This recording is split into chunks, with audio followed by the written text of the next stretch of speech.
మంచిది ప్రియులరా. ఈరోజు మనము ఎన్నుకున్న ఒక అంశం ఏంటంటే దహన బలి అనే అంశంపై. దయచేసి అందరు నిశ్శబ్దంగా వినాలి. ఈరోజు మనం ఎన్నుకున్న అంశం పేరు ఏంటంటే దహన బలి. ఈ దహన బలి గురించి మనకు అర్థం కావాలంటే, దహన బలి గురించి మనకి మొదటిగా అర్థం కావాలంటే మోషే గారు రాసిన పంచకాండాలు మనకి అర్థం కావాలి. మోషే గారు ఎన్ని కాండాలు రాస్తారండి? పంచకాండాలు. 5 కాండాలు రాస్తారు. ఆది కాండము, నిర్గమ కాండము, లేవి కాండం, సంఖ్యాకాండము, ద్వితీయోపదేశ కాండము. ఈ 5 కాండాలు మోషే గారు రాశారు కదా. ఈ 5 కాండాలు సారాంశం అర్థమైతే ఈ దహన బలి సారాంశం మనకు అర్థమవుతుంది, ఈ భావం మనకు అర్థమవుతుంది. ఈ 5 కాండాల గురించి ఒక 2 నిమిషాల్లో మీకు వివరించే ప్రయత్నం చేస్తా.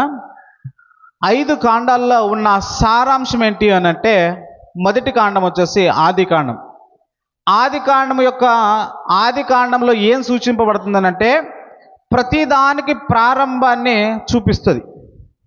ఆది కాండంలో ఏం కనపడుతుందంటే ప్రతిదానికి ప్రారంభం కనపడుతుంది. సృష్టికి ప్రారంభం ఉంది, సూర్య చంద్రాలకి ప్రారంభం ఉంది, పాపానికి ప్రారంభం ఉంది, మనిషి సృష్టింపబడడానికి ప్రారంభం ఉంది, మనిషి పతనం అవ్వడానికి ప్రారంభం ఉంది, జలప్రలయం రావడానికి ప్రారంభం ఉంది, మనుషులు ఎన్నుకోవడానికి ప్రారంభం ఉంది, మనుషులు దేవునితో విశ్వాసంగా బ్రతికిన దానికి ప్రారంభం ఉంది, మనుషులు దేవునికి ప్రార్థించడానికి ప్రారంభం ఉంది, మనుషులు దేవుని పేరట చెప్పి ప్రార్థించడానికి ప్రారంభం ఉంది. ప్రతి దానికి ఆది కాండం అంతా కనపడుతున్నది అంటే ప్రారంభం ప్రారంభం ప్రారంభం. సృష్టి ప్రారంభం కనపడుతుంది, మనిషి నిర్మాణం ప్రారంభం కనుతుంది, మనిషి నిర్మాణం తర్వాత పతనం ప్రారంభం కనపడుతుంది. ఆ పతనానికి కూడా ప్రతిఫలంగా లేక ఆ పతనానికి ప్రత్యామ్నాయంగా ఏం చేయాలని కూడా ప్రారంభంలో కనపడుతుంది. ఆ ప్రారంభం అధ్యాయంలో కూడా మనిషిని కూడా దేవుడు పిలిచే ఒక ప్రారంభము కూడా కనపడుతుంది. ఒక మనిషి దేవుని ఎన్నుకున్నప్పుడు దేవుని కొరకు నమ్మకంగా బ్రతుకుతాడని ఆ వ్యక్తి దేవుని విషయంలో నమ్మకం కనపడితే ఆ వ్యక్తిని ఏం చేస్తాడంటే లోకం నుండి తన వైపుకు ప్రత్యేకంగా పిలుచుకుంటాడు. పిలుచుకున్న వ్యక్తి ఎవరు? ఆది కాండంలో అబ్రాహాము గారు ఎక్కడ తన ఊరు అనే పట్టణాన్ని విడిచిపెట్టి కానాను భూదేశానికి, నేను చూపించబో దేశానికి రా అని దేవుడు పిలుస్తున్నట్టు మనకు కనపడుతుంటుంది. అవునా లేదా? ఆది కాండంలో ఏం కనపడుతుందంటే ప్రతిదానికి ప్రారంభం ఉంది. ఆది కాండంలో ఏం కనపడుతుంది? ప్రతిదానికి ప్రారంభం కనపడితే నిర్గమ కాండంలో ఏం కనపడుతుంది? ఆ ప్రత్యేకంగా ప్రతిదానికి ప్రారంభం ఉన్న ఆ స్థితిలో మనిషిని దేవుడు పిలిస్తే ఆ పిలుపులో ఉన్న మనిషి, పిలుపుని అందుకున్న మనిషి ప్రత్యేకింపబడాలి లేక ప్రత్యేకంగా రావాలనడానికి నిర్గమ కాండం సారాంశం కనపడుతుంది. మూడో అధ్యాయం ఏంటి?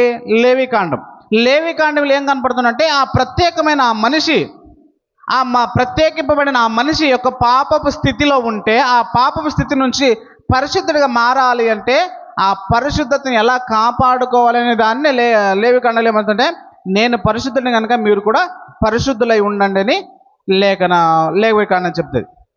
ఆది కాండం ఏం చెప్తుంది? ప్రతిదానికి ప్రారంభం అంటే నిర్గమకాండం ప్రత్యేకంగా ఉండడానికి పిలువడితే ఆ ప్రత్యేకంగా ఉన్న ఆ వ్యక్తి ఏం చేయాలంటే పరిశుద్ధంగా బ్రతకాలని లేవి కాండం చెప్తుంది. సంఖ్యాకాండం యొక్క సారాంశం ఏంటంటే ఆ ప్రత్యేకింపబడిన ఆ వ్యక్తి విశ్వాసంగా పరిశుద్ధంగా బ్రతుకుతున్న ఆ వ్యక్తికి అరణ్యకాండ, సంఖ్యాకాండాలు ఏం కనపడుతుంటే శ్రమలు కనపడతాయి. అర్థమవుతుందా ప్రియులారా? శ్రమలు కనపడతాయి. ఆ శ్రమలు ఆ సంఖ్యాకాండం అంతా, ఆ అరణ్యకాండం అంతా మనకేం కనపడుతుంది అంటే శ్రమలు. మొదట ప్రారంభం ఉంది, పిలుపు ఉంది. ఆ పిలుపులో ఉన్న ప్రత్యేకంలో అక్కడి నుంచి బయటకు వస్తున్నాం. ఆ బయటకు వచ్చిన తర్వాత పరిశుద్ధపరచబడతాం. ఆ పరిశుద్ధపరచబడిన తర్వాత ఏమవుతుందంటే శోధనలు వస్తాయి, శ్రమలు వస్తాయి, కష్టాలు వస్తాయి, నష్టాలు వస్తాయి. ఆ తర్వాత ఆ కష్ట నష్టాలు కూడా ఎలా బ్రతకాలని చెప్పేదే ధర్మోపదేశకాండం, ద్వితీయోపదేశకాండం. అర్థమవుతుంది ప్రియులారా? ద్వితీయోపదేశకాండంలో 5 కాండాల్లో 5వ కాండంలో ఏం కనపడుతుంది అంటే దేవుని ఆజ్ఞలను ఎలా పాటించాలి, ఏటిని చేయాలి, ఏటిని చేయకూడదు అనే దాన్ని పర్టికులర్గా వివరించేదే ఈ ఒక ధర్మోపదేశకాండం లేక తెలుగులో ద్వితీయోపదేశకాండం. ఈ 5 కాండాల గురించి మీకు క్లుప్తంగా అర్థమైందని నేను అనుకుంటా. అయితే లేవి కాండానికి వచ్చేసరికి దేవుడు ఏం చెప్తాడంటే ఒక బలి యజ్ఞాన్ని ప్రారంభిస్తాడు. దేని కొరకు బలి యజ్ఞాన్ని ప్రారంభిస్తాడంటే లోకం నుండి వేరైన ఈ మనిషి, లోకం నుండి వేరే దేవుని చెంతకు వచ్చిన ఈ మనిషి పరిశుద్ధపరచబడాలి అంటే ఆ మనుషుల వల్ల ఏది కాదు, కానీ ఈ మనిషికి ప్రత్యామ్నాయంగా లేక ఈ మనిషికి బదులుగా ఒక జంతువో పశువో ఏదో ఒకటి ఒక పరిశుద్ధమైనది, నిర్దోషమైనది ఆ మనిషికి ప్రత్యామ్నాయంగా, మనిషికి బదులుగా అది బలి అవ్వాలని దేవుడు పెట్టిన నియమం. అర్థమవుతుందా ప్రియులారా? అర్థమవుతుందా? ఈ లేవి కాండంలో ఏం కనపడుతుందంటే పరిశుద్ధంగా ఉన్న ఆ వ్యక్తుల్లో, ఆ పరిశుద్ధతను ఎలా కాపాడుకోవాలంటే ఒక నిర్దోషమైన బలిని అర్పించిన తర్వాత ఆ మనిషి ప్రత్యేకంగా పరచబడతాడు, లేక ఆ మనిషిలో ఉన్న పాపానికి ప్రత్యామ్నాయంగా ఆ బలి పశువు చచ్చిపోయిన తర్వాత ఆ మనిషి పరిశుద్ధపరచబడతాడు అనే దానికి ఉంది. అయితే మీ అందరికి ఒక ఆసక్తి కొరకు ఒక చిన్న ప్రశ్న ఇస్తాను. మీ అందరికి ఒక చిన్న ప్రశ్న. మొట్టమొదటిగా బైబిల్లో బలి అర్పించింది ఎవరు? మొట్టమొదటిగా బైబిల్లో బలిని ఇచ్చింది ఎవరు? షూరా? తప్పది. మొట్టమొదటిగా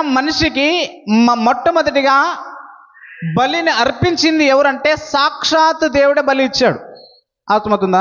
దేని కొరకు ఇచ్చారు అని అంటే, ఆదాము అవ్వను ఏదైనా తోటలో ఉంచినప్పుడు, ఏదైనా తోటలో దేవుడిచ్చిన ఆజ్ఞ ఏంటంటే, ఈ తోటలో ఉన్న ప్రతి ఫలమును మీరు తినండి, కానీ తోటలో ఉన్న మధ్యస్థం ఉన్న ఆ చెట్టు ఫలం మీరు తినవద్దని ఆజ్ఞ ఇస్తే, ఆ ఆజ్ఞను ఉల్లంఘించి వారు ఏం చేశారు? ఆ ఆజ్ఞని మీరి ఆ పండు తిన్నారు. పండు తిన్న తర్వాత ఏమైంది? ఆజ్ఞ అతిక్రమించడం వల్ల, దేవుని మాటకి అవిధేయత చూపడం వల్ల వాళ్ళకి పాపం వచ్చింది. అర్థమవుతుంది ప్రియులారా?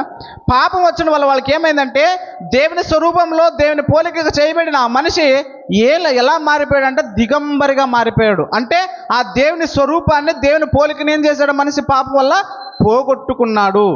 ఆ పోగొట్టుకున్న ఆ వ్యక్తిని ఈ తోట నుంచి బయటికి వెళ్తే ఆ మనిషి నగ్నంగా కనపడుతున్నప్పుడు, ఆ మనిషికి చేసిన అతిక్రమానికి బదులుగా దేవుడు ఏం చేశాడంటే, ఒక పశువునో జంతువునో ఏదో ఒక దాన్ని బలి చేసి, నిర్దోషమైన దాన్ని బలి చేసి, వారికి చొక్కాయి అంచులు లేక ఒక చర్మపు వారికి ఏం చేశాడంటే తొడిగించి పంపించాడు. ఒకసారి చూద్దామా?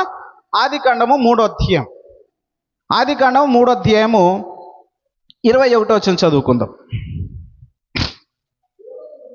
దేవుడైన యెహోవా ఆదాముకును అతని భార్యకును చర్మపు చొక్కాయలను వేయించి వారికి తొడిగించను. ఏంటికి తొడిగించాడా? చర్మపు చొక్కాయ. చర్మపు దేన్ని? ఏదో పశువునో జంతువునో దేనినో బలించి ఆ నిర్దోషమైన నిష్కళంకమైన ఆ పశువును వారి నిమిత్తం బలి చేసి ఆ పశువు యొక్క చర్మాన్ని తీసుకుని వాళ్ళకి బట్టలు కుట్టించి ఆ తోట నుండి బయటకు వేస్తాడు. మొట్టమొదటిగా బలిని ఇచ్చింది ఎవరు? బలిని ప్రారంభించింది ఎవరు అంటే దేవుడే. దేని కొరకు ఇచ్చాడంటే పాపం కొరకు. ఒక మనిషి నీతిగా బ్రతకాల్సింది పోయి, దేవుని మాటకు విధేయుడిగా పోయి దేవుని మాటకు అవిధేయులకు బ్రతుకున్న వల్ల ఒక నిర్దోషమైనది చనిపోవాల్సిన అవసరం ఏర్పడింది అనేది మనకు కనపడుతుంది. తర్వాత బలిని ఎవరు అర్పించారు అంటే ఇప్పుడు మీరు చెప్పింది. నెక్స్ట్ రెండవది ఎవరు అర్పించారు? కయ్యేని ఏబేలు గారు అర్పించారు. రైట్. ఆ కయ్యేని ఏబేలు గారు అర్పించిన బలి ఎలా ఉంటుందో ఒకసారి చూద్దాం. 4వ అధ్యాయం 4వ వచనం. ఆదికాండం 4వ అధ్యాయం 4వ వచనం. దయచేసి కొంచెం నిశ్శబ్దంగా ఉండండి. హేబేలు కూడా తన మందలో తొలుచూలును పుట్టిన వాటిలో క్రొవ్విన వాటిని కొన్ని తెచ్చి యెహోవా ఏబేలును అతని అర్పణను లక్ష్య పెట్టాను, కానీ కయ్యేన అర్పణ లక్ష్య పెట్టలేదు అంట. మొట్టమొదటిగా బలి ఇచ్చింది ఎవరంటే దేవుడు. దేని కొరకు ఇచ్చాడంటే ఆదాము అవ్వలు చేసిన ఆ బలి కొరకు ఆ పశువును ఒక జంతువును బలిస్తే తర్వాత దాన్ని కొనసాగించింది ఎవరంటే కయ్యేను ఏబేలు గారు ఏం చేశారంటే ఆ బలిని కొలిచారు. మూడవదిగా ఈ బలిని ఎవరిచ్చారు అని అంటే, తర్వాత ప్రపంచ మానవులందరూ కూడా ఏం చేశారంటే దేవుని మాటకు విధేయత చూపుక జనసంఖ్య పెరుగుతూ ఉన్నప్పుడు లోకపు యోచనలు, లోకపు భోగలు, లోకపు ఆలోచనలు ఎక్కువ పెరుగుతాయంటే సంపూర్ణంగా దేవుని మర్చిపోయి ఏం చేశారంటే తింటూ తాగుతూ ఆడటానికి లేచేవారు. అలాంటి సందర్భంలో ఒకే ఒక కుటుంబం దేవుని కొరకు నీతిగా బ్రతికి ఆ దేవుని కొరకు నీతిగా బ్రతికిన ఆ కుటుంబానికి దేవుడు ఇచ్చిన ఆజ్ఞ ఏంటంటే, ఈ ప్రపంచమంతా లేక ఈ మనుషులంతా నేను తుడిచివేయబడుతున్నాను కనుక నీ కొరకు నీ కుటుంబం కొరకు ఒక ఓడను సిద్ధపరచుకో అని చెప్పాడు. ఆ ఓడను సిద్ధపరచుకొని చెప్పినప్పుడు ఆ ఓడను సిద్ధపరచుకున్నప్పుడు ఆ జలప్రళయం అంతా అవుతుందో మనకు తెలుసు. తర్వాత ఆ బ్రతికుండడం వల్ల ఆ తర్వాత ఏం చేస్తారంటే నోహా గారు కూడా దేవునికి దహన బలిగా అర్పిస్తాడు. ఎక్కడ ఉంటుంది? ఆదికాండం 8వ అధ్యాయము 20 వచనం చదువుకుందాం ప్రియులరా. ఆదికాండం 8వ అధ్యాయం 20 వచనంలో ఒక మాట ఉంటుంది, చదువుకుందాం. అప్పుడు నోవాహు యెహోవాకు బలిపీఠము కట్టి పవిత్ర పశువులన్నిటిలోనూ పవిత్ర పక్షులన్నిటిలోనూ కొన్ని తీసి ఆ బలిపీఠం మీద దహన బలి అర్పించెను అనే మాట కనపడుతుంది. మొదటిగా దేవుడు అర్పించాడు, రెండవది కయ్యేను గారు అర్పించాడు, మూడవదిగా నోహా గారు అర్పించారు. నాలుగవది ఎవరు అర్పించారంటే మన విశ్వాసులకు తండ్రి అయిన అబ్రహాం గారు అర్పించినట్టు మనకు లేఖనాలు కనపడతాయి.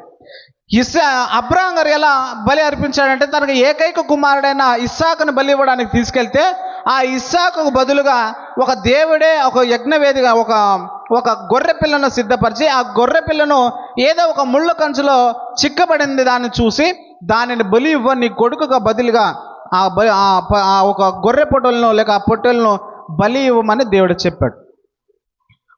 నాలుగోది ఎవరు బలి ఇచ్చారంటే అబ్రహాం గారు బలి ఇచ్చినట్టు మనకు కనపడతాయి. దాని తర్వాత యాకోబులు గారు ఇచ్చారు. దాని తర్వాత ఇంకా చూసుకుంటూ పోతే ఏం చేశారంటే యోబు గారు కూడా దహన బలిని అర్పించినట్టు మనకు లేఖనంలో కనపడతాయి. ఒకసారి చూద్దామా.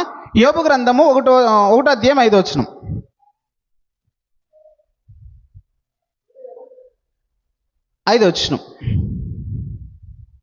యోబు గ్రంథము 1వ అధ్యాయం 5వ వచనం చదవండి. ఎవరేం చదువుతుంటే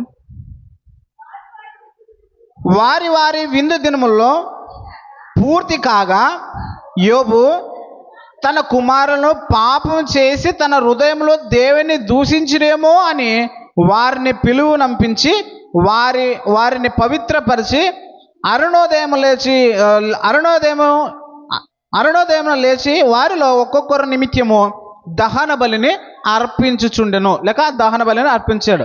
అంటే యోబు గారు కూడా ఏం చేస్తారంటే నా పిల్లలు పాపం చేస్తారేమో అని కాదు, పాపం చేస్తారేమో లేక దేవుని తన హృదయంలో దూషిస్తారేమో అన్న భావన, ఇంకా చేశారో లేదో కూడా కన్ఫర్మేషన్ తెలియదు యోబు గారికి.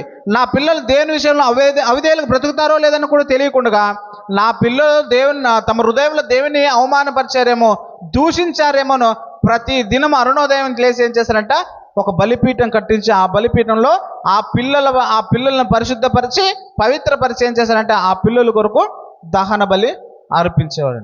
ఇలా అర్పించినప్పుడు ఇలా చేస్తూ అంటే యాకోబు గారి సంతానంకి వచ్చేసరికి యాకోబు గారు కూడా ఐగుప్తు దేశంలో యోసేపు గారిని పంపించినప్పుడు అన్నదమ్ములు అమ్మిన తర్వాత ఐగుప్తులోకి వెళ్ళిన తర్వాత ఇశ్రాయేల్ 430 సంవత్సరాలు ఆ దేశంలో బ్రతుకుతున్నప్పుడు కేవలం 30 సంవత్సరాలు మాత్రం స్వేచ్ఛగా బ్రతికితే 400 సంవత్సరాలు ఆ దేశంలో ఇశ్రాయేల్ అందరూ బానిసలుగా బ్రతుకుతూ ఉన్నప్పుడు ఆ బానిసలుగా బ్రతుకుతున్న ఆ ఇశ్రాయేల్ ప్రజల్ని దేవుడు ప్రత్యేకంగా పిలువు నుంచి ప్రత్యేకంగా మీకు వాగ్దాన భూదేశానికి మిమ్మల్ని తీసుకెళ్తానని చెప్పి ఆ వాగ్దాన భూదేశానికి తీసుకెళ్లే ఆ మార్గం ఉండగా వెళ్తున్నప్పుడు మీరు కొన్ని చేయాలి, మీ పాప ప్రక్షాళన కొరకు కొన్ని ఆజ్ఞలను కొన్ని నియమాలను కొన్ని పాటించాలని అప్పుడే బాప్తిజానికి గురించిన సూచనలు దేవుడు ఏర్పరిచాడు.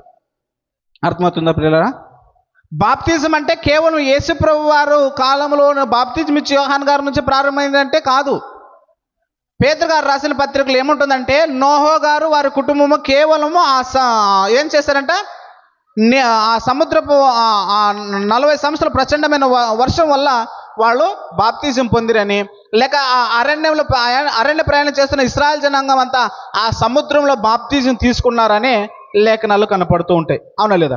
ఇలా బాప్తిజం గురించిన ప్రత్యేకమైన సూచనలు దేవుడు పాత నిబంధనలో ప్రారంభపు దశలోనే దేవుడు చేస్తాడు. అయితే ఇశ్రాయేలు ఈ ప్రత్యేకింపబడిన తర్వాత ఆ వాగ్దాన భూదేశానికి వెళ్తుంటే ఆ బానిస బతుకు నుంచి ఆ బానిస దేశం నుండి స్వతంత్ర దేశానికి ప్రయాణిస్తూ వెళ్తుంటే ఈ ప్రయాణిస్తూ వెళ్తూ వాళ్ళకి దేవుడు కొన్ని నియమాలను నిబంధనలు ఇచ్చాడు. నిబంధనలు ఇస్తూ ఏం చేశాడంటే ఒకసారి ప్రత్యక్ష గుడారం చూపిస్తావా? ఆ నిబంధనలు చేస్తూ ఎవరు పడితే వారు దేవునితో దేవునితో సంభాషణ చేయకుండా లేక ఎవరు పడితే వారు దేవునితో మాట్లాడడానికి అర్హత కోల్పోయినప్పుడు కొంతమందిని మాత్రమే దేవుడు ఆ 20 లక్షల జనాంగం కొరకు కొంతమందిని దేవుడు ఏర్పరచాడు. ఆ కొంతమంది ఎవరు అని అంటే ఆ ఇశ్రాయేలు జనాంగం అంతా దేవుని పని చేయడానికి ఒక గోత్రాన్ని దేవుడు ఏర్పరచుకున్నాడు. ఆ గోత్రం ఏంటంటే లేవి గోత్రం. ఆ లేవి గోత్రం ఎవరిదంటే మోషే గారి అన్నైన అహరోను గారి యొక్క సంతానము దేవుని పని చేయాలి, దేవుని మందిర ప్రతిష్టతలో, దేవుని మందిర కార్యక్రమాలు, దేవుని సేవ పరిచర్యలు చేయాలని దేవుడు నియమించాడు. ఆ నియమించేసినప్పుడు దేవుడు మోషే గారికి ప్రత్యక్షమై ఒక గుడారాన్ని కట్టండి, ఆ గుడారంలోనికి మీ దగ్గరకు వచ్చి నేను మాట్లాడతాను అని దేవుడు ఆ గుడారం ఎలా కట్టాలో, ఎక్కడ కట్టాలో, ఎన్ని ఫీట్లు ఉండాలో, ఎంత పొడుగు ఉండాలో, ఎంత అడ్డం ఉండాలో, ప్రత్యక్షం గుడారంలో ఏ ఏ బలులు ఉండాలో, ఏవే అర్పణలు ఉండాలో, ఏవే వస్తువులు ఉండాలో ప్రతిదీ దేవుడు లీస్ట్ ఇచ్చాడు. ఎవరికి? మోషే గారికి. ఆ లీస్ట్ ఇచ్చిన తర్వాత ఆ లీస్ట్ ప్రకారంగా మోషే గారు దీన్ని ఏమంటారంటే ప్రత్యక్షపు గుడారము అంటారు. అంటే దేవుడు ప్రత్యక్షమయ్యే ఒక స్థలం. అర్థమవుతుందా? మన భాషలో అర్థం కావాలంటే చర్చ్, మన భాషలో అర్థం కావాలంటే, మనకు అర్థం కావాలంటే దీన్ని చర్చ్ అంటారు, ప్రత్యక్షపు గుడారం. ఈ ప్రత్యక్షం గుడారం దగ్గరకు వస్తే దేవుడు ఇక్కడ వాళ్ళకి ఏ సమాధానం చేయాలో, వాళ్ళకి ఏ పాపాన్ని క్షమించాలో, లేక వాళ్ళ కొరకు ఏ తెగులైతే ఉన్నాయో ఆ తెగులను ఎలా తీసేయాలో ప్రతిదాన్ని ఇక్కడ వాళ్ళు ఒప్పుకుంటే దేవుడు ఇక్కడ నుంచి వచ్చి లేవీల ద్వారా దేవుడు మాట్లాడేవాడు.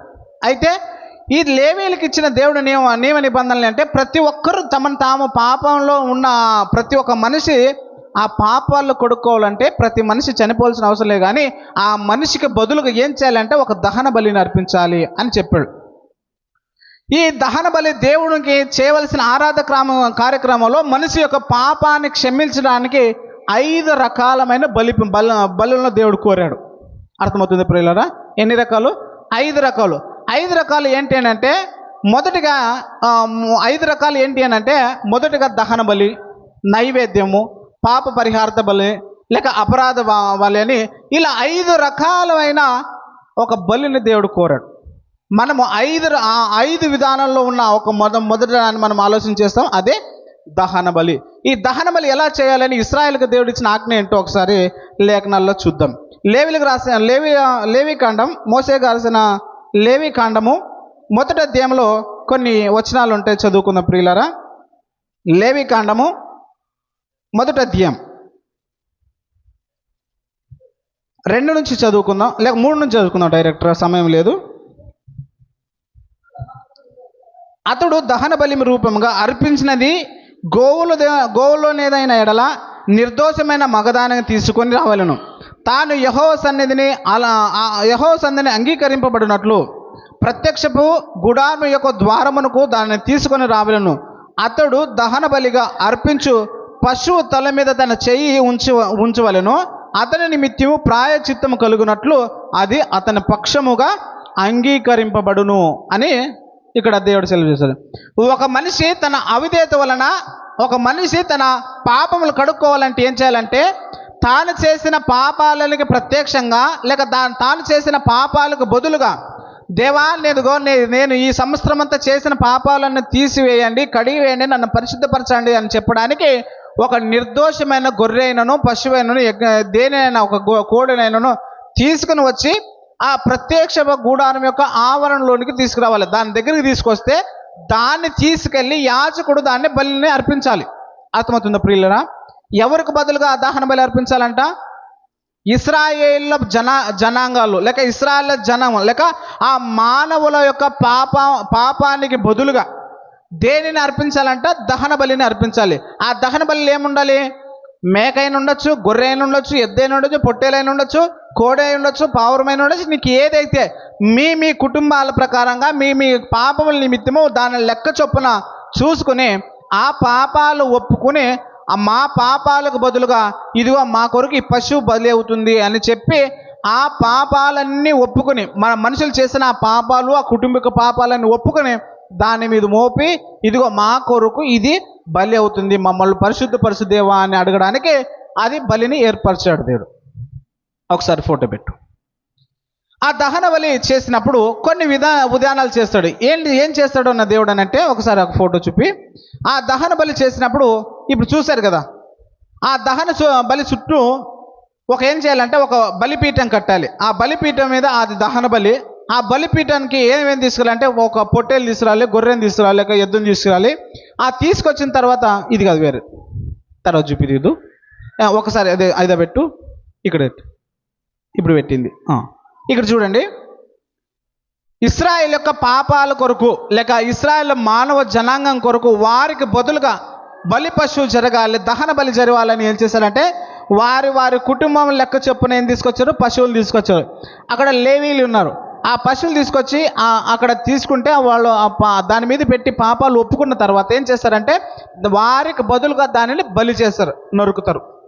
నరికిన తర్వాత దాన్ని బలిచ్చిన తర్వాత ఏం చేశారంటే ఆ ఒక పశువునో లేక ఆ యొక్క జంతువుని తీసుకెళ్ళి ఆ అగ్ని ఉంది కదా, ఆ అగ్ని మీద పండబెట్టాలి. వేరే ఫోటో చూపి, వేరేది ఫోటో వేరే, ఇంకోటి ఇంకోటి ఇంకోటి ఇంకోటి చూపి, ఇంకోటి లేదా ఇక్కడది వేరే. ఈ బలిపీఠంలో ఏమైందంటే ఆ బలిపీఠం చేసిన తర్వాత ఆ ఒక గొర్రెనో పొట్టెల్ని తీసుకున్న తర్వాత ఏం చేయాలంటే దానిని ఏం చేయాలి, ఒక దహన బలి మీ పీఠం మీద పండబెట్టాలి. పండబెట్టిన తర్వాత చక్కగా కట్టెలు పేర్చాలి. ఆ చక్కగా కట్టెలు పేర్చిన తర్వాత నిప్పంటిస్తే కోసినప్పుడు ఆ రక్తం ఏముంటుంది కదా, ఆ బలి పశువు యొక్క రక్తం ఉంటుంది కదా, ఆ రక్తం అంతా తీసుకుని దాన్ని చుట్టూ తిరుగుతూ ఉంటారు. ఆ తిరిగిన తర్వాత ఆ రక్తం యొక్క ఇచ్చి కొంతవరకు ఆ కుటుంబీకులకు ఇస్తే ఆ కుటుంబీకులకు ఆ రక్తాన్ని తీసుకెళ్ళి ఏం చేయాలంటే తమ వాకింటికి అత్తించుకోవాలి. ఆ వాకిటికి అత్తించుకుంటే ఏమవుతుందంటే వాళ్ళ ఆ ఒక పాత్ర నిర్గమకాండంలో అలాగ ఉంటుంది. ఆ వాకిటి మీద వాకిటి మీద ఆ రక్తం ఉంటే ఏం చేస్తారంటే ఈ కుటుంబము దేవుని దృష్టికి నిర్దోషమైనదని వారి మీద తెగుళ్ళు రావు, వాళ్ళ మీద దేవుని యొక్క ఉగ్రతమైన దూత వచ్చి వాళ్ళని నాశనం చేయడు. కనుక ఆ మనిషి యొక్క పాపానికి బదులుగా బలి పశువు చేయాలని దేవుడు నిర్ణయించిన ఒక నియమం. ఇలా చేసుకుంటూ పోతూ ఏం చేశారంటే ఇశ్రాయేల్ జనాంగం అంతా కూడా అలవాటు పడిపోయారు.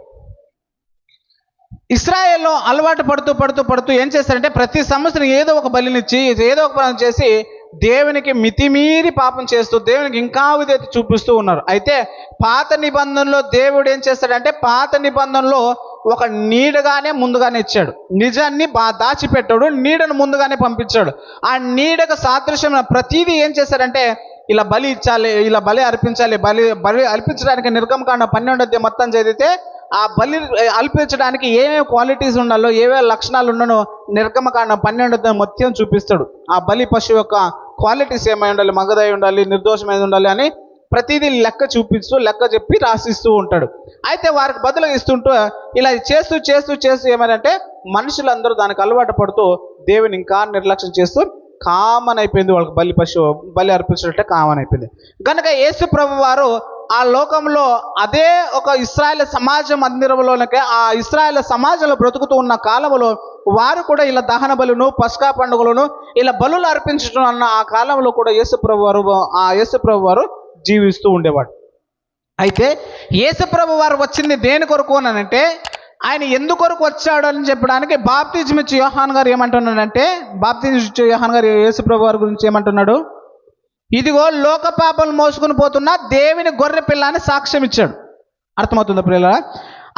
ఆ ఒక ఇశ్రాయేల్ సమాజ మందిరంలోనూ దహన బలి అర్పించడానికి ఒక పొట్టేలను గొర్రె పిల్లను ఒక కుటుంబానికి తగినంత ఒక గొర్రెను పొట్టేలను అర్పిస్తే యేసు ప్రభు వారిని చూపిస్తూ బాప్తిజం ఇచ్చే యోహాన్ గారు ఏమంటే ఇదిగో లోక పాపాలను మోసుకుని పోతున్న దేవుని గొర్రె పిల్ల ఇదే నజరేయుడైన యేసుక్రీస్తే అని చూపిస్తూ ఆయనను చూపిస్తున్నాడు. అంటే యేసు ప్రభు వారు ఎవరి కొరకు బలి అవుతున్నాడంటే ప్రపంచ మానవుల కొరకు బలి అవుతున్నాడు. ఇంకా చెప్పాలంటే హెబ్రీలు రాసిన పత్రిక 2వ అధ్యాయంలో ఒక మంచి మాట ఉంటుంది, ఒకసారి చూద్దాం ప్రియులారా.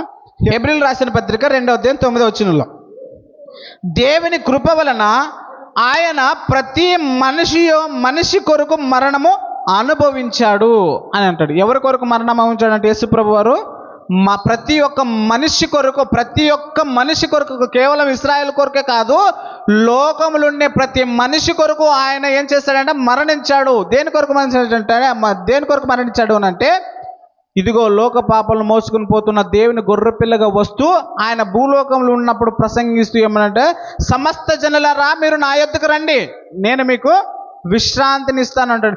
సమస్త జనులారు ఏ విషయంలో భారం మోసుకొని బతుకుతున్నారంటే పాపం అనే దానిని భారంగా మోస్తూ ఆ పాపపు భారాన్ని బ్రతుకుతున్న ఆ మనుషులందరికీ కొరకు దేవుడు చెప్తూ, యేసుప్రభువు వారు చెప్తూ ఏమంటారంటే, సమస్త ప్రజలారా మీరు నా యొద్దకు రండి, నేను మీకు విశ్రాంతి ఇస్తానంటాడు. కన్నళ్ళు ఎంత బాగుంటుంది కదా, కష్టపడి ఎవరెవరు పోతారు నీ వెళ్ళరు నన్ను బలిగి వన్నిరి అని అంటాడు.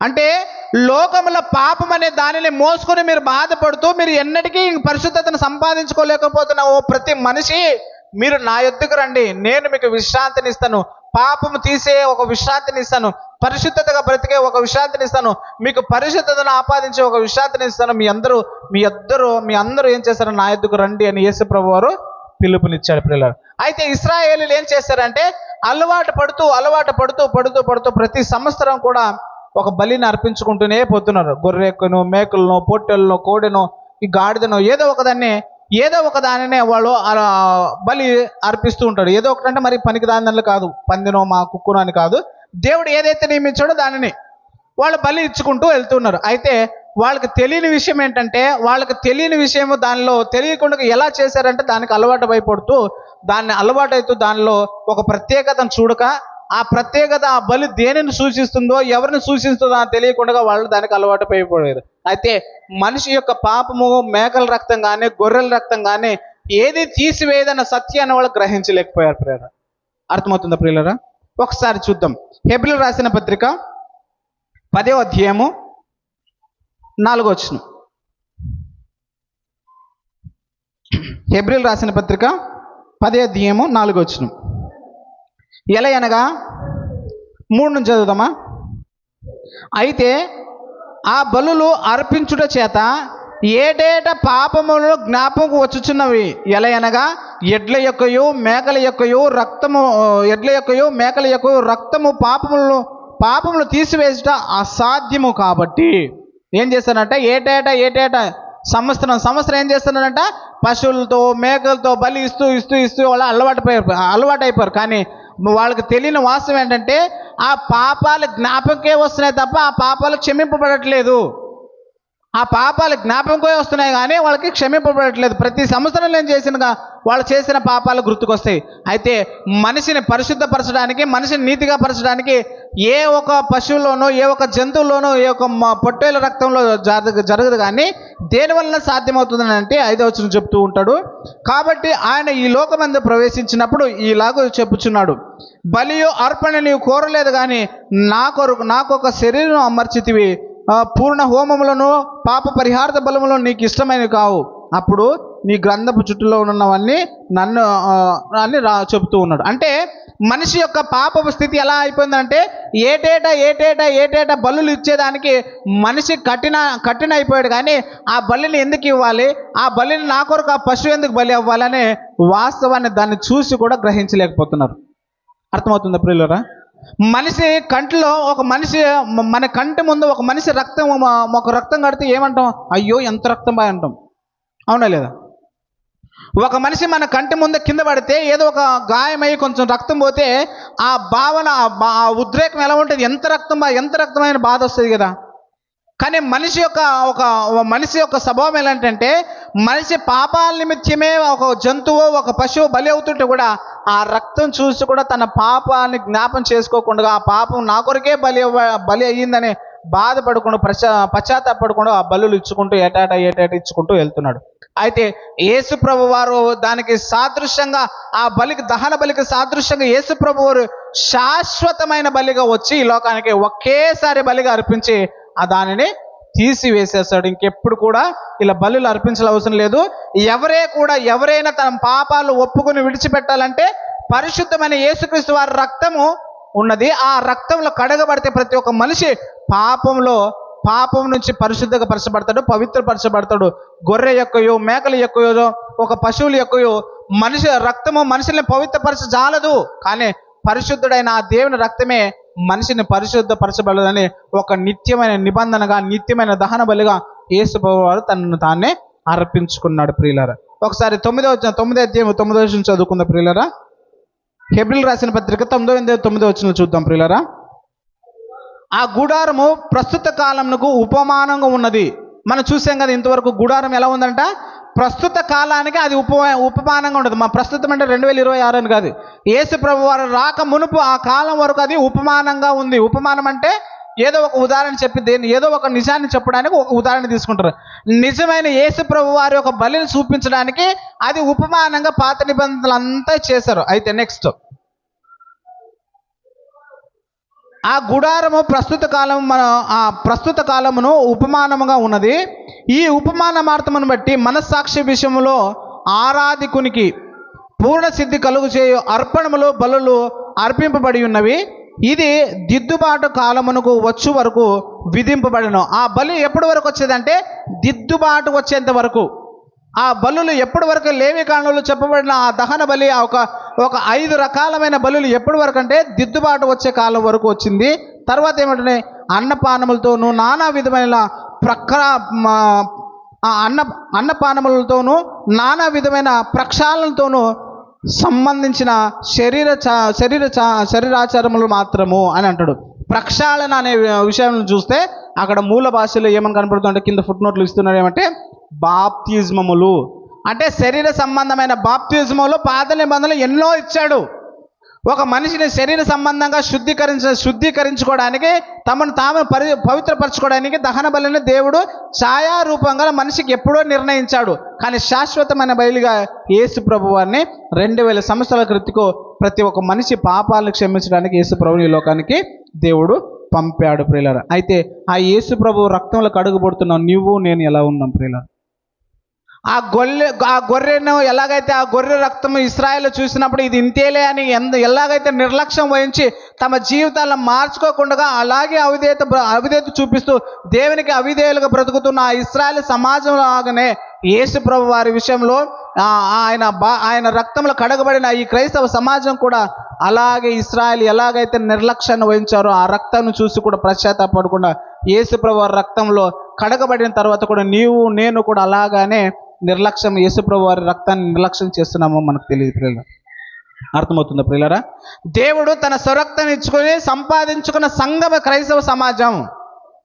దేవుడే స్వరక్తాన్ని ఇచ్చి సంపాదించుకున్న ఈ క్రైస్తవ సమాజం కూడా ఇశ్రాయేలుగా దేవుని బలిని, దేవుని త్యాగాన్ని, దేవుని యొక్క ఆ అర్పణను మనం ఆ నిర్లక్ష్యం చేస్తూ ఏటేటా ఆయన జ్ఞాపకం చేసుకుంటున్నామే. ఆయన చేసిన త్యాగాన్ని అంగీకరించుకొని నేను ఆయన కొరకు నన్ను ఆయన పరిశుద్ధపరిచాడు కదా, నేను ఆయన కొరకు పరిశుద్ధంగా బ్రతకాలని ఒక భావనలోకి క్రైస్తవ సమాజం రాకుండా అలాగే బూతులతోనూ అలాగే పోకురు చేష్టలతోనూ అలాగే వ్యభిచార సంబంధం క్రియలతోనూ అలాగే పాపపు లోకంలో పాపపు ప్రపంచంతోనే సంబంధం కలిగిపోయి క్రైస్తవ సమాజం ఉందేమో మనల్ని మనం ఒకసారి పరిశీలన చేసుకున్నారు. ఎందుకనంటే మీరు అమూల్యమైన రక్తం చేత కడగబడిన ఈ క్రైస్తవ సమాజం కూడా ఇశ్రాయేలు చేసినట్టే నిర్లక్ష్యాన్ని చేయకూడదు. ఎందుకనంటే ఇశ్రాయేల్లో ఆ పొట్టేల రక్తంతోనో మేకల రక్తంతోనో వాళ్ళ పూర్ణ సిద్ధి కలగలేదేమో, వాళ్ళకి సంపూర్ణత పరిశుద్ధత కలగలేదేమో, వాళ్ళ శరీర సంబంధమైన బాప్తిజం తీసుకున్నారేమో. కానీ ఆత్మ సంబంధమైన బాప్తిని తీసుకున్న ఓ క్రైస్తవ సమాజమా మనల్ని మనం ఒకసారి విమర్శ చేసుకోవాలి. మనము కూడా ఇశ్రాయేల్లోగా శరీర సంబంధమైన బాప్తిజం తీసుకుని వాళ్ళ ఎలాగైతే మళ్ళీ సంవత్సరం వచ్చి బలిలు అర్పించి మా పాపాలు కడుక్కుంటామని వాళ్ళు నిర్లక్ష్యం వహించారో అలాగే క్రైస్తవ సమాజం ఉందేమో, లేక నువ్వు నేను ఉన్నామేమో ఒకసారి ఆలోచించేయండి ప్రియులను. మనలను ఎవరో బలవంతం చేస్తే వచ్చింది కాదు మనకు రక్షణ. ఎవరో మన కొరకు ఇస్తే వచ్చింది కాదు. మనం ఏటేటా బలులు ఇస్తే వచ్చింది రక్షణ కాదు. దేవుడే మన కొరకు ఈ లోకానికి 2000 సంవత్సరాల క్రితం వచ్చి మన కొరకు ఏం చేశాడంటే తన స్వరక్తం ఇచ్చి సంపాదించుకున్న సంఘం ప్రియులను. క్రైస్తవ సమాజం అంటే దేవుని స్వరక్తం ఇచ్చి సంపాదించుకున్న ఆ క్రైస్తవ సమాజము దేవునికి ఎలా బ్రతకాలి అని అపోస్తలుడైన పౌలు గారు ఎఫెసీయులకు రాసిన పత్రిక రాస్తూ ఒక మాట అంటున్నాడో చూద్దాం ప్రియులారా. ఎఫెసీయులకు రాసిన పత్రిక 5వ అధ్యాయం మొదటి 2-3 వచనాలు చదువుకుందాం. ఎఫెసీయులకు రాసిన పత్రిక ముగిస్తా. ఎఫెసీయులకు రాసిన పత్రిక 5వ అధ్యాయం మొదటి 2 వచనాలు చదువుకుందాం. చదవండి. కావున మీరు ప్రియులైన పిల్లల వలె దేవుని పోలిని నడుచుకునుడి. క్రీస్తు మిమ్మును ప్రేమించి పరిమళ సువాసన ఉండుటకు మన కొరకు తన్ను తాను దేవునికి అర్పణముగాను బలిగాను అర్పించుకొనెను. అలాగనే మీరు ప్రేమ కలిగి నడుచుకునుడి అని చెప్తున్నాడు. యేసు ప్రభు వారు మన కొరకు ఏం చేశాడంట? మన కొరకు యేసుప్రభు ఏం చేశారంటే నిన్ను నన్ను ప్రేమించి ఈ లోకానికి వచ్చి తన్ను తాను తగ్గించుకుని ఏం చేశాడంట, నిన్ను నన్ను ప్రేమించి ఏం చేశాడంటే దేవునికి పరిమళ సువాసనగా ఉండడానికి ఆయన ఏం చేస్తాడు అని అంటే మన కొరకు ఏం చేస్తాడంటే నిన్ను నన్ను ప్రేమించి ఇశ్రాయేలుకి ఎలాగైతే దేవుని ఆజ్ఞలు ఇచ్చాడో, ఒక మనిషి పరిశుద్ధపరచబడాలంటే అర్పణలు ఇవ్వాలి, దహన బలులు ఇవ్వాలి అని ఒక 5 రకాలమైన బలులను దేవుడు అర్పించాడు. 5 రకాలుగా యేసు ప్రభు వారు ఏం చేశాడంటే తన్ను తాను అర్పించుకున్నాడు, బలిగా తన్ను తాను అర్పించుకున్నాడు. ఎవరి కొరకు అంటే నిన్ను నన్ను ప్రేమించడం వల్ల యేసు ప్రభు వారు చేశాడు. ప్రియులు, యేసు ప్రభు వారే దేని కొరకు చేశాడంటే నిన్ను నన్ను ప్రేమించడం వల్ల తన్ను తాను ఈ లోకానికి వచ్చి ఏం చేశాడంటే తగ్గించుకుని నీ కొరకు నా కొరకు ఆయన బలి అయ్యాడు. ఆ బలిని జ్ఞాపం చేసుకుంటూ 40 రోజులు యథావిధిగా ఉపవాస కూడికాలు పెట్టుకుంటూ నామకార్థంగానే ఆరాధనకు వచ్చి వెళ్తున్నామా, యేసు ప్రభు నా కొరకు నిజంగా ఆయన ప్రాణ త్యాగాన్ని ఇచ్చాడు కదని వాస్తవం ఎరిగి ఆ పాప భావాన్ని తుడిచివేసుకుని దేవుని కొరకు దేవునికి మరింత దగ్గరగా బ్రతకడానికి ఈ సావాస కూడికలకు వస్తున్నాము. మళ్ళీ మనం అర్థం చేసుకోవాలి ప్రేమ. కేవలం నామకార్థంగా వచ్చి 40 సంవత్సరాలు తప్పకుండా ఉపవాసం ఉండి లేక 40 సంవత్సరాలు 40 దినములు తప్పకుండా ఆరాధనకు వస్తే మనకు క్షమాపణ లేదు. యేసు ప్రభు యొక్క అమూల్యమైన రక్తం చేత కడగబడి ఆ పాప భావాన్ని తీసివేసుకుని దేవుని కొరకు నీతిగా బ్రతుకుతూ దేవుని కొరకు నమ్మకంగా బ్రతుకుతూ ఆయన విశ్వాసం నుంచి బ్రతికితే దేవుడు మన కొరకు ఇచ్చిన ఆ బలిని మనము సంపాదించుకుంటే, ఆ బలిని మనం అంగీకరించుకుంటే మనకి పరిశుద్ధత వస్తుంది. పిల్లలు, బాప్తిని తీసుకున్న మనం అందరం కూడా ఎలా బ్రతుకుతూ ఉన్నామంటే కేవలం ఎలా బ్రతుకుతున్నామంటే లోకస్తులకి మనకి ఏ వ్యత్యాసం లేకుండా కూడా బ్రతుకుతూ ఉన్నాం. అవునా లేదా ప్రియులరా? బాప్తిని తీసుకున్న వారిలో ఈ లక్షణాలు ఉన్నాయో లేదో ఒకసారి చూద్దాం ప్రియులరా. 5వ అధ్యాయం అంటే కింద 3-4 వచనాలు చూద్దాం ప్రియులరా. యేసు ప్రభు వారి యొక్క రక్తంలో కడుగుబడిన ప్రతి క్రైస్తవ సమాజంలో ఇది ఉందో లేదో ఒకసారి మనల్ని మనం ఆత్మ విమర్శ చేసుకుందాం ప్రియులరా. 3వ వచనం నుంచి చదువుకుందాం. మీలో జారత్వమే కానీ ఏ విధమైన అపవిత్రతే కానీ లోపత్వమే కానీ వీటి పేరైనను కూడా ఎత్తకూడదు.